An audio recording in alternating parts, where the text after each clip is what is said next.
Ah, there it is. The bell has rung and students and parents are off and running. But is your youth ministry at risk of getting lost in the shuffle?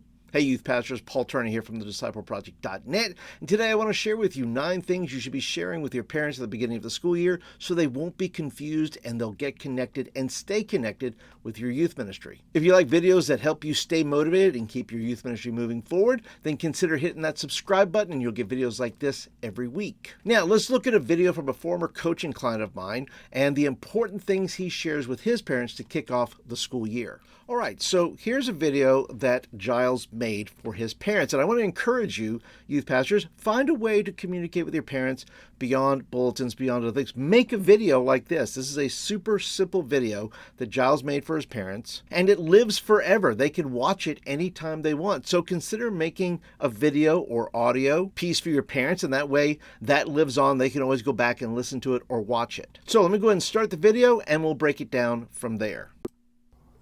Hi, welcome to the Austin Avenue Youth Group parent meeting for this upcoming school year and summer. We are glad that you are here. Our agenda for this meeting is hopefully to serve the purpose of, if you can't make it to the physical meeting, if you're someone that moved in or just were busy that particular Sunday, that this can be a handy. Okay, let me go ahead and stop there.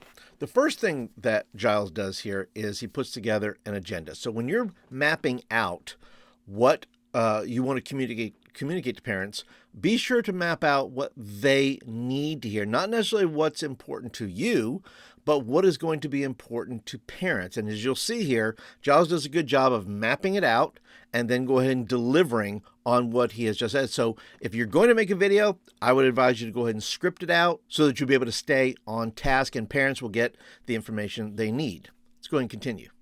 Resource for you, so you still get all the information, as well as if you even were there and you want to be reminded about something from the meeting, then this can serve as a great resource for you to go back to. Here on the right, you'll see what we're going to be talking about today, what youth group is, the monthly rhythms, Youth Connection Center, so on and so forth. And then you'll see a number beside those words. If you are looking for something in particular, you can go to whichever slide it's on, and hopefully there you will find an answer for that. So without further ado, we'll start with, what is youth group? Well, Merriam-Webster Dictionary. We're going to stop there. Okay, so what is youth group? So when you're describing, now this is what I would call an in-house video. This is for parents who are in the church who may be just getting familiar with the youth group and what it is. And I think what this is a good opportunity for youth groups to be able to, youth pastors to be able to brand their youth group, to say, hey, here's our mission statement. Here's what we stand for. Here's our logo, or here's, you're just trying to introduce what your youth group is, that it's not just a meeting, but it's a resource to parents. So when you're putting together the video and you're saying, look, what is youth group? Well, it's a good like for me, I would put on there that youth group is more like youth church. In other words, I would say, hey, we treat your students as if they are a part of the church of the Lord Jesus Christ. They're equally as important as the adults in this congregation as far as being saved, being a Christian, being a follower of Jesus. And so I would communicate that, because that's what I want parents to know. When you say, hey, what is the youth group? Or what is our youth group is what we're saying. And then we get to put some of those little details in there that are, letting parents know that this might not be your typical youth group where we just kind of show up and eat pizza and do other stuff like that. Okay, let's go ahead and continue. Defines it as a group of youth or young persons forming a part of a unit or an organized social, political, or religious institution. And naturally, we fall into that third one, the religious institution, but it's much more than just that. Our focus is not just to form a group, but to help students understand the truth of God, the truth that He loves you, and hopefully that can be done in a fun and meaningful church environment where each student can connect with staff, peers, and mainly they can connect with God in their time in youth group. So I would also point out, too, that you could remake this video. I would call this, like I said, an in-house video for church parents, but you could easily recreate this as an outreach video to communicate to your community. What is this youth group that we have in the show? How do we as a group, why is this valuable to the community? Well, it's a place for teenagers that if you know of a teenager that needs to come be a part of a group, well, this is kind of what we're about. And the people who will be seeing this mostly will be parents, because you'll post it on what's happening in, my city Facebook group, or you may put it on Instagram or whatever it is. You just have an opportunity. I would just say, look, think about the opportunity to go ahead and say, hey, what is a youth group? Make one maybe for your in-house parents. Those are primary. And then for parents maybe that are outside of the community. Naturally, it can bring community to other students, Bible study, discipleship, and a resource for not only your youth group child, but also for the entire family as well. So here are some of our monthly rhythms, events that we have each and every month. First one is youth rallies. This one is only during the school year, but in every month from September all the way through May, we will gather up with churches of Christ, roughly 90 miles or closer than us, and we'll go to their churches, so they will come to us, and we'll all gather together for a youth rally. A lot of these churches we go to camp with, and so it's kind of like a reunion. Now, this is big picture. This is kind of the what. What can you expect on a monthly basis? Parents, moms run the calendar for the most part. So when you're communicating to parents, you're saying, look, this is what you can expect every month. And the first thing he puts out there is youth rallies. Youth rallies can be, you can go to this. You don't have to go every month if you don't want to go, but you can go, it'll always be there every month. So if your young person wants to jump in, they go ahead and jump in. But this handles the kind of the what of the who, what, where, why, description. So this is the what. Let's carry on and see where it goes. And every single month, and they're just awesome to be at.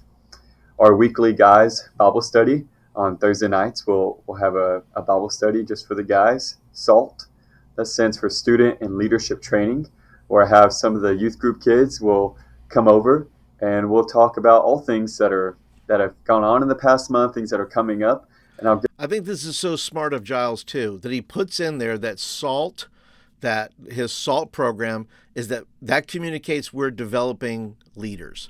We're not just, passively inviting students to just attend a meeting.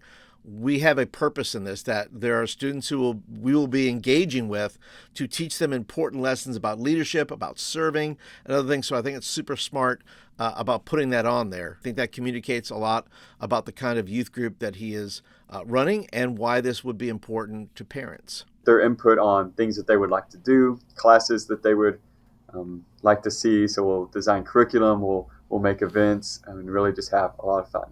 And then a minimum of one major event per month, especially during the school year. I think that's a great balance of time with the family, but also time with your church family as well. The Youth Connection Center here at the church, and I use it for everything. It is in the fish foyer next to the coffee table. You can't miss it if that's the door you come into. Now this is super cool. I'm going to move my my photo over here because I want you to see what I'm looking at there. Is that you see that this is a great setup. This is if he was talking about rhythms being the what can you expect? This is the where. This is where you can, this is a place in his church that he can communicate with parents regularly. They can stop by, they can see photos, pictures going on there from maybe past events, what's going on. You may not have that luxury to have a space. Maybe you can put up a table. His is pretty fixed on that wall there, so that's pretty good. It's a permanent spot, which tells me that his church really cares about young people, that there's a permanent spot for students to be able to, find out what's going on, and parents be able to find out what's going on. But that's a really super simple setup. So you may not be able to do something as elaborate as this, but you are communicating that there's somewhere in the church, on the church grounds there, a room, a wall, wherever it is, where parents can go and find out what's going on. So I think that's just a really cool element there. It's closest to the playground doors. What is it? It's a space for the youth group and for parents to see what is happening, what's coming up in the youth group. There's a TV to display information, clipboards for sign-up sheets for upcoming events, paper resources, and a minister's Dropbox as well. For in any instant that you need to pay for the mission trip we're going on, or just leave a note or a request or anything, you can write on the envelope and drop it in the box, and you don't have to come find me. I will check it. What will be on it? Upcoming event information, pictures from previous events. There'll be sign-up sheets, extra copies of handouts, calendars, packing lists. List goes on. I use this heavily. Now, I think I'll throw one extra thing in there is that it's super low tech. I mean, you can see it's just you're signing your name to a you don't have to be super technological here. You just sign up. You notice that he said that there's a box there where you go, hey, you can put your deposits in there if you want. You don't have to keep up with PayPal or Venmo or all those things. I'm sure that those things get used, but hey, if you just want to drop your check in the thing, you can drop the check in there and it's all good. All right, then he jumps into communication, which is the how. How are we going to do this? So we have the what it is, where can you find the information, and how are we going to communicate things? How I will communicate to not only the youth kids, but to the parents as well. It is a cliche to say that communication is key. But in youth ministry, that is absolutely 100% the case. So here are the main ways that I will communicate with our youth and our parents as well. The youth calendar in the church app, that's Austin Avenue Church. In the App Store, you can get it on any device. And on there, you'll see a youth group and a calendar. And on that calendar, we'll have all the events, what day it's going to be on, what time we're going to leave, what time we're going to be home, a packing list if it's overnight, the address, itineraries, links to the weather if that's what you need, anything and everything. All the details will be on that. Notifications for the app. I might send out a notification before. Now, I'll point out this is that it's super streamlined. In other words, you notice that what's not on there is social media. He doesn't say we're going to communicate to you through Instagram. We're going to communicate to you through whatever social media your people use. He does say, he says, look, our church has an app, and he is driving parents to that place. He is driving parents into those sources. In other words, he doesn't have to create 50 different things. He's saying, look, there's the 4 or 5 ways that we're going to be able to communicate with you. Make sure you're checking the bulletin. Make sure you're watching the videos in church. Make sure you're dropping by the Youth Connection. So he is driving people to that, because if you can get your information anywhere else, you're going to spread yourself too thin. And there's a lot of parents maybe who don't want to use social media, don't want to find those types of things there. They want a streamlined, communication process. And I think that's really a good idea of what he's done here. For the Lake Day event, to remind you to bring sunscreen. So those are handy to sign up for. Of course, our weekly bulletin that we produce every Sunday morning, our video announcements that are on Sunday morning, and then, of course, anything at the Youth Connection Center that I just mentioned as well will be the main ways that I will be communicating with the group. Our classes. For me, I probably would have added, and I'm not saying that he doesn't have this, but I would say, well, I'd probably add a newsletter, just an email newsletter, just so I can collect emails, so that if the app went down, if something wasn't working, that I would have an immediate way to be able to communicate directly with parents. So I would have some sort of sign up for the newsletter type of thing, and then be able to say, hey, just in case all this other stuff goes bust or whatever, I have a way to be able to communicate with you. This is a big part of not only this church, but of churches around the nation. And of course, we have different things to offer with each one of those. Our Sunday morning classes are more textual. We're very heavy in the Word. Those can be whole book studies sometimes, or character studies. At the time of recording this, we're going through the book of 2 Kings right now. Our Wednesday nights are a little different than Sundays. Those are more topical. We have themes of what the youth is seeing in school or in the world right now, what they might be interested in. We'll have singing nights every now and then, lots of application, at least that's the hope. And usually there'll be a game involved with the lesson. And then our Thursday night, guys, we'll have dinner together every Thursday night.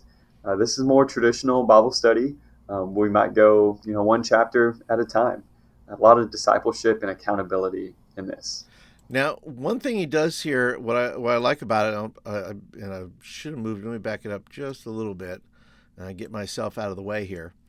You can see that this is the who and when part, right? So we have the what, we have the how, and now we have the who and the when. Who are these classes for?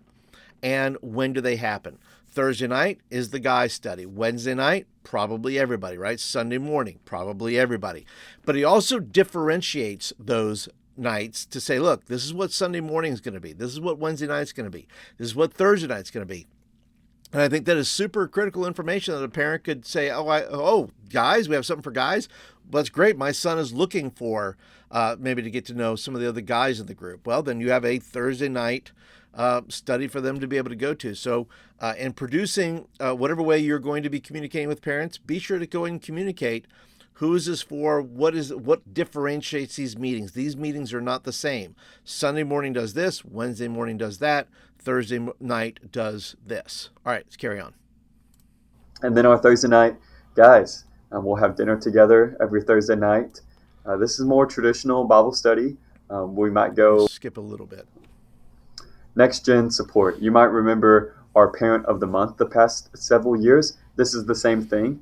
I wanted to get away from the language. A lot of kids were asking, how can my parent be the Parent of the Month next month? How can they win the award? And that's not what it is. So we changed it up. You notice, though, that introducing a change. So I think that's super important as well. The essence of this is that, hey, this is a way that we're communicating with parents for how they can serve. How can they volunteer?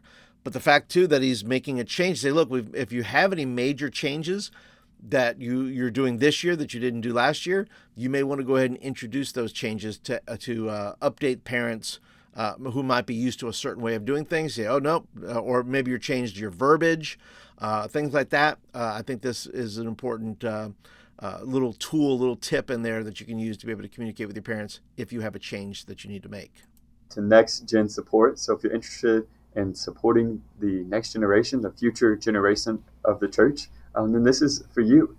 It is a sign-up sheet where parents can volunteer to help out in the youth ministry, and hopefully you will get to learn something from the kids as well. I learned so much more from the kids than they ever learned from me. So I think it'll be a blessing for you to come and support us in class and at our events. So how often do you need to sign up? The short answer is 2 months of the year. I would love for each family to at least get 1 month of the year. And if you want to do 2, that is even better. You can schedule that out to be 1 in the fall, 1 in the spring, or 1 in the summer and 1 in the winter. It does not matter.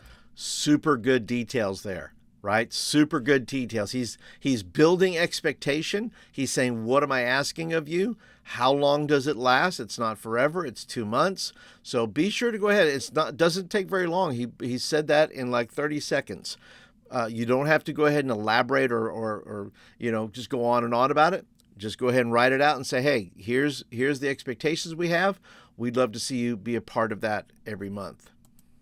What is expected? The main purpose of being the Parent of the Month or Next Gen support is to be an extra set of eyes for me, to be a role model for our students especially. And then what if I can't make it to everything? That is okay. I do not want this to have to cause a reschedule of your calendars to where you miss your family vacation or any other event. We will have multiple couples per month to support our kiddos. So how can you serve/support our youth ministry? The first is partner in prayer. That was actually the last thing I thought of, but I thought that should be at the top of the list. Praying for one another, praying for your families, whether you have kids that are just gotten into youth group or have just left youth group. You know the power of prayer and how much prayer that they need.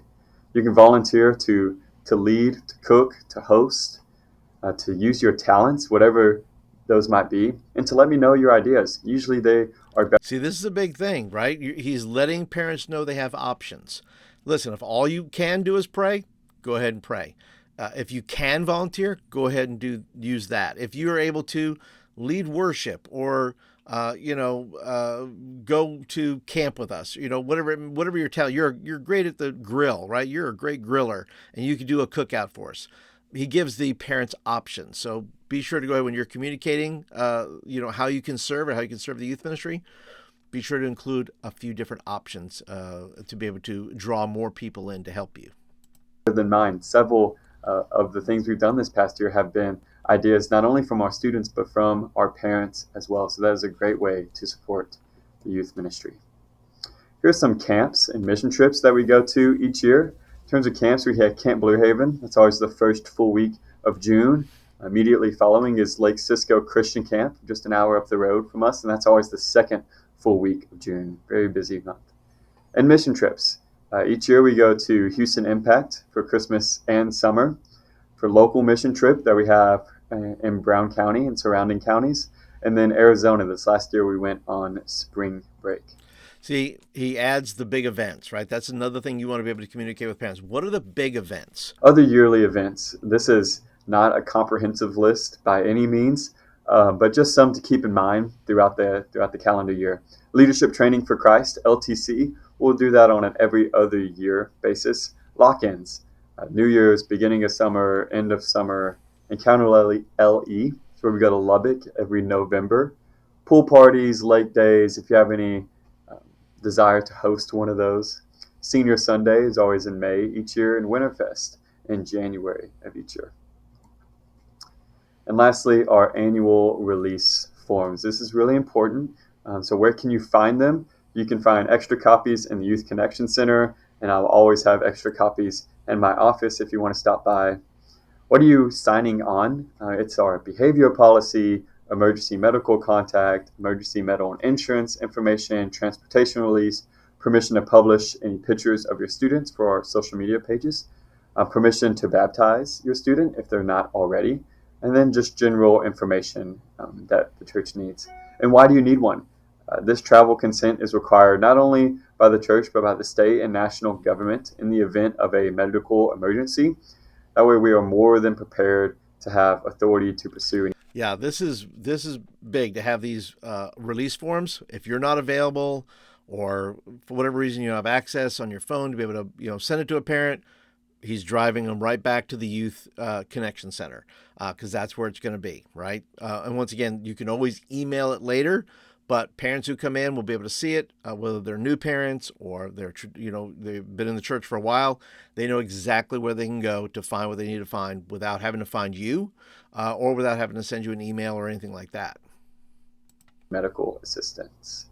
And we are all in agreement to have a singular behavior policy with clear expectations going forth. Thank you all for joining us today for the meeting. I hope to see you all at the physical one in person as well. Thank you for watching, and I pray that this video is a handy resource not only today, but throughout the rest of the year. Okay, great video. Let's go ahead and recap the 9 most important things you should be sharing with parents at the beginning of a school year. Number 1, the agenda. Put out the agenda and say, this is what we're going to cover. These are the most important things, right? Make a list of not what's important to you, but what's really critical. What do parents need to know? The second thing you want to communicate is, who is your youth group, right? What is a youth group? Not just what is a youth group, but what is my youth group? What is our youth group? What does it represent? What is it for? Is there a mission statement? All those things.